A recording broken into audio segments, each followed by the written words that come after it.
Olá, boa noite. Ele está no primeiro mandato como deputado estadual, é vice-presidente da Comissão de Constituição e Justiça e também compõe a Comissão Permanente de Agricultura e Política Rural da Assembleia Legislativa da Bahia. No Band Entrevista de hoje, eu converso com o deputado estadual Paulo Câmara, do PSDB. Boa noite, deputado. Boa noite, Carol. Prazer grande estar aqui participando desse bate-papo agradável do Band Entrevista. Prazer nosso. Deputado, eu queria começar falando, obviamente, sobre o cenário político que se desenha, que já está praticamente composto aí para as eleições de outubro. Como é que o senhor enxerga a corrida eleitoral, que parece que a cada ano começa mais cedo, né? Olha, Carol, eu conversava até aqui em off, a antecipação está muito grande, né? Essa antecipação nacional está rebatendo nos estados e nós estamos falando de uma política que começou em outubro do ano passado, ou setembro do ano passado, de maneira desnecessária, até porque a eleição, a ideia é dia 2 de outubro. Eu acho que a parte primária que nós temos que pensar é sempre no cidadão, ele que nos elegeu. Quando você antecipa quase 15 meses de uma eleição, você passa a fazer política e esquece de fazer gestão. É o que acontece hoje. Eu conversava aqui com você. Hoje, nos municípios, os prefeitos que foram reeleitos já estão tendo um problema administrativo, porque às vezes o presidente da Câmara, o seu secretário de governo, já está aí pensando na sucessão de 2024. E o cidadão comum que nos elegeu? Será que merece isso? Então, essa antecipação é um problema para todos nós.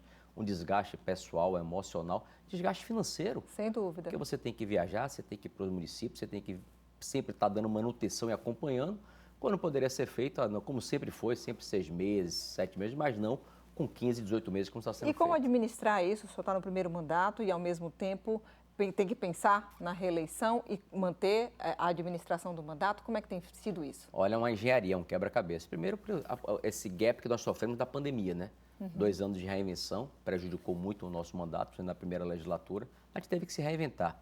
E você acabar um pós-pandemia e já entrar numa pré-eleição, de maneira desnecessária. Mas eu sempre procuro manter o meu mandato parlamentar, minha parte legislativa, sempre atuante, sempre presente, sempre fiscalizando, acompanhando. E agora também acelerando cada vez mais essa parte da campanha eleitoral. O senhor falou sobre a polarização, essa corrida nacional que acaba refletindo nas eleições estaduais. O senhor acredita que, assim como a gente já está vendo um desenho de uma polarização, de extremos, né? A gente pode dizer, na corrida para presidente, o senhor acredita também pode acontecer isso aqui no Estado? Não sei se acontecerá no Estado. Eu estou vendo hoje o nosso pré-candidato com uma certa... Ele hoje é uma mistura de popstar com política, conhecido em todos os cenários. Acho que as pessoas estão sabendo diferenciar muito o que eles querem. Acho que o eleitor já decidiu quem ele quer para o seu presidente e quem ele quer para governar. Se você falar, na história da Bahia, o governador sempre foi eleito com o presidente de mandato. É verdade, mas aí está para mudar. A história está para mudar também, para ser mudada. E eu tenho andado muito pelo interior do município, do nosso estado, acompanhando, visitando, ouvindo. Desde aquela pessoa que mora ali na zona rural, que fica na sede. E as pessoas sempre dizem, o meu governador eu já escolhi, o meu presidente eu já sei quem eu quero. E você tem muita combinação esquerda com direita, direita com esquerda, uma confusão, porque as pessoas já sabem o que quer. O legislativo não. Eu acho que o legislativo, o prefeito vai ter uma incidência maior para prestigiar o seu líder político local. Eu acho que o eleitor vai querer prestigiar junto aos deputados e ao senador, mas o governador e o presidente, eu acho que a maioria da população já está decidida. O senhor acha que essa posição do ex-prefeito Assemineto, candidato a governo do Estado, de se deslocar da imagem da corrida eleitoral nacional aqui do Estado, diferente do candidato do PT, obviamente, que tem o ex-presidente Lula, mas o posicionamento de Assemineto de se deslocar da imagem do presidente Jair Bolsonaro, isso não pode refletir na eleição dele aqui estadual, até porque o seu partido está apoiando Simone Tebet, né? Depois da saída de João Dória, o PSDB decidiu apoiar a candidata do MDB. Como é que fica isso, né? No caso, o senhor está apoiando o candidato Assemineto. Nacionalmente, Simone Tebet. Como é que fica? Olha, falo como deputado Paulo Câmara, você quer que eu fale como partido? As duas coisas. As duas coisas, vamos lá. Pessoal, deputado Paulo Câmara, eu sou uma pessoa muito clara, eu sempre tive coerência, postura política com a minha vida pública. Eu sempre fui oposição ao PT. Eu não comungo, eu não concordo com essa forma de gestão. Não é que todos os programas sejam ruins, mas o que é o PT para o nosso Estado? A pior educação do Brasil, os maiores índices de violência do país estão aqui, né? Os maiores números de desempregados do país estão aqui. Então isso não é legal, nem enquanto deputado, nem como ser humano. Então eu sempre fiz oposição ao que está aí. Então o meu candidato a presidente que será o candidato que irá enfrentar o candidato Lula. Então, é o Bolsonaro, é a Simone Tebet. Hoje, o presidente Bolsonaro, que teoricamente poderá derrotar o candidato Lula. E aqui na Bahia, quem derrota o candidato Jerônimo? É o ACM Neto. Até porque o Jerônimo é um candidato ainda um pouco inexpressivo ainda. E o que é que ele se mostrou enquanto gestor? Ele foi secretário da Educação. A marca dele é ser o pior secretário da Educação do país. É esse cidadão que quer governar o nosso Estado. Isso vai ser colocado para o debate, para o público, para todos poderem ouvir e compreender.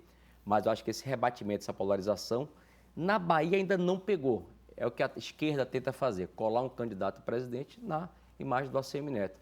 O nosso pré-candidato ACM Neto está tranquilamente caminhando pelo Estado, sendo muito bem recebido, né? Onde eu participo com ele, vejo pelas imagens de Instagram, onde ele anda, sempre a popularidade dele muito forte. Agora, vai permanecer ou não vai permanecer? A população é sábia, a democracia está aí para poder resolver. Agora, o senhor falou como cidadão. Cidadão. Mas e como membro do partido PSDB? Do PSDB? O senhor vai apoiar Bolsonaro e não Simone Tebet? Se for para decidir hoje, apoio o Bolsonaro. Não vai votar em Simone Tebet? Não. Não vai com o seu partido? Se a Simone Tebet for a candidata que vai derrotar o candidato Lula, estarei com ela. Hoje não é. Hoje não é. Então o senhor não acredita? Não, nesse primeiro momento não. Não Acho acredita. que já está decidida essa polarização. Acha que não foi uma boa escolha, então, não foi uma boa escolha do partido apoiar? Não vou lhe dizer que foi boa escolha, mas as pessoas não contavam com o fator Lula, que era um candidato que estava inelegível ano passado e passou a ter, né, a eleição dele considerada a partir desse ano. Então, quando você bota o candidato, pré-candidato Lula, como candidato da esquerda, automaticamente polariza com quem está aí, que é o presidente Bolsonaro. A terceira via tentou se viabilizar durante 1 ano e meio. Até agora não mostrou condição. Primeiro, pela própria briga entre partidos, né? Eu ia lhe perguntar isso, como é que o senhor acompanhou essa situação dentro do partido do PSDB, a questão de João Dória, a resistência dentro do partido e depois o recuo dele, inclusive essa semana ele disse que vai voltar para a iniciativa privada. Olha, primeiro, se o partido fez umas prévias para lançar um candidato, deve permanecer. Ou já matava na origem, nós não vamos ter candidato, nós não teremos prévia, e aquele que quiser ser, mostre para a população que é viável. Mas não, primeiro há um investimento do partido para fazer umas prévias, faz-se as prévias, um desgaste nacional enorme. Lança-se um candidato e depois não tem mais um candidato, isso é muito ruim para o partido, é por isso que o PSDB se apequena cada vez mais. O PSDB vem perdendo a credibilidade, eu venho dizendo isso desde 2014. Ou o PSDB bota a sandália da humildade, bota a sandália rasteira, diz para a população que compreendeu os seus erros, porque eu quero o PSDB, o partido desejado, antes de 2014, né? Até 2014. As pessoas tinham prazer e orgulho de estar no PSDB. Quem são os eleitores hoje do Bolsonaro? A grande maioria oriundas do PSDB. Porque a partir do momento que você perde a credibilidade, que você perde a confiança do eleitor, esse partido não passa a ser desejado. E o PSDB, nos últimos 3 anos, vem definhando. E como é que tem sido essas críticas suas dentro do partido? Eu sempre tive a língua afiada. Sempre fui até as pessoas. Você fala, não é que eu falo o que eu sinto, o que eu acho. A partir do momento que eu não falar com o meu coração, não dizer o que eu penso e não criticar dentro da minha casa, eu não posso ser respeitado pelo eleitor. Isso tem gerado algum desconforto, possibilidade de mudar de partido? Às vezes sim. Por exemplo, 2018, no primeiro turno eu votei em Bolsonaro, no primeiro turno e no segundo turno. Por que você não votou com o candidato Alckmin? Nada contra o governador Alckmin, na época. Só que ele não tinha a menor condição de ir para o primeiro e segundo turno. E eu queria derrotar o candidato do PT.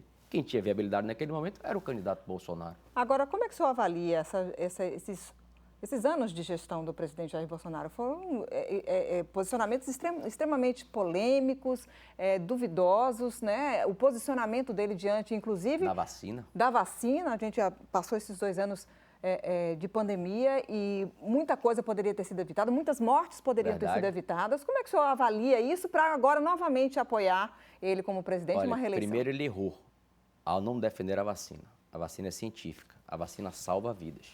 Eu tomei as 3 vacinas, meus filhos, um dia quanto mais doses tiver, eu tomarei e recomendo que se tome. Então ele como presidente, como chefe de Estado, não poderia dizer aquilo.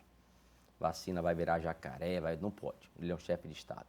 O maior inimigo é ele mesmo, ou pelas forças que estão ali do entorno dele, mas se você me perguntar se só sobrar Bolsonaro e Lula, eu vou com o Bolsonaro. Agora, é um posicionamento, né, deputado? Olham quantas mortes por conta desse atraso da vacina. Carol, eu não voto no PT. Para mim, o PT foi muito mais danoso ao nosso Estado, né, do que o Bolsonaro. Bolsonaro errou como ser humano, errou com a vacina, teve vários erros, né? ali do entorno dele, mas eu não fico omisso. Eu não fico em cima do muro. Eu não vou votar em branco. Eu não vou dizer que eu vou me abster. Não, eu tenho que tomar uma posição. E se só sobrar os dois, eu tenho que optar. Porque a partir do momento que eu deixo de optar, alguém vai escolher por mim. Eu não quero que ninguém escolha por mim. Se o país só tem esses dois, por que as pessoas do bem não vêm para a vida pública? Será que o Brasil só tem essas duas alternativas? Cadê as pessoas que querem colocar? Porque é muito fácil criticar o político e a política. Eu quero saber cadê as pessoas de bem para estar, para que eu possa ter alternativas. Mas parece que a gente ficou refém, né? Passageiros da dessa agonia. polarização. E cadê a viabilidade de uma terceira via para uma possibilidade? Ou engenharia de comunicação, ou a união dos partidos, que não houve, né? Se falava na união do candidato à terceira via. Quanto tempo ele está falando isso? Desde junho do ano passado. Juntar os partidos de centro-esquerda, centro-direita, apresentar um candidato. Você acha que o candidato Ciro Gomes tiraria? O candidato João Dória tiraria? O PMDB tiraria? A União Brasil lançou agora o Bivar? Então, é briga de vaidade, é briga... Não sei, não sou eu aqui para avaliar. Mas a partir do momento que nós não temos uma alternativa, né, que seja palatável e que o cidadão e o eleitor se convencem que ele é o melhor para o nosso país, nós só temos, por enquanto, duas escolhas. Se a Simone Tebet for viabilizada, que bom, teremos uma terceira escolha e aí sim poder avaliar. Mas nem o senhor que é do partido está acreditando nessa possibilidade? No momento eu não acredito, é que eu estou ouvindo. Não é questão de acreditar, é que eu não consigo enxergar. Se você vê uma pesquisa que você já tem 25%, 30% dos eleitores já com o candidato Bolsonaro, 25%, 30% dos eleitores já consolidados com o candidato Lula, né? Então você tem 60%, você tem uma margem de 10%, 15% que vota branco ou nulo. Você acha que a terceira via vai conseguir unificar? Agora, o presidente Lula fez uma bobagem, ele errou. O presidente Bolsonaro fez uma bobagem, errou. Eles podem ser os próprios adversários dele. Você se lembra que em 2002 o candidato Ciro era presidente da República. Numa entrevista numa rádio local, ele se automutilou. Então, a eleição é muito dinâmica. Cada dia uma agonia. Mas hoje, no quadro que nós estamos aqui sendo entrevistados sábado à noite, né, o que se apresenta é isso. Para a semana, alguém erra, alguém fala, ou se descobre alguma coisa que o cidadão não conhece, muda o jogo completamente. Sem dúvida. Deputada, a gente vai dar uma pausa na nossa conversa. O Band Entrevista vai para um rápido intervalo e volta já.